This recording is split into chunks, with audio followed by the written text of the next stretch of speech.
Hello મિત્રો, વિડીયોમાં તમે જે જોઈ રહ્યા છો એક કલાકાર છે અને ગુજરાતના જાણીતા સિંગર પણ છે.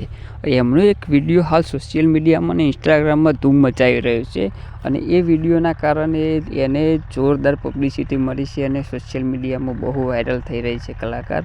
એ વિડીયો અમે તમને છેલ્લે સુધી બતાવવાના છીએ, તો વિડીયો તમે છેલ્લે સુધી જોજો અને કોમેન્ટ અને લાઈક કરી લેજો.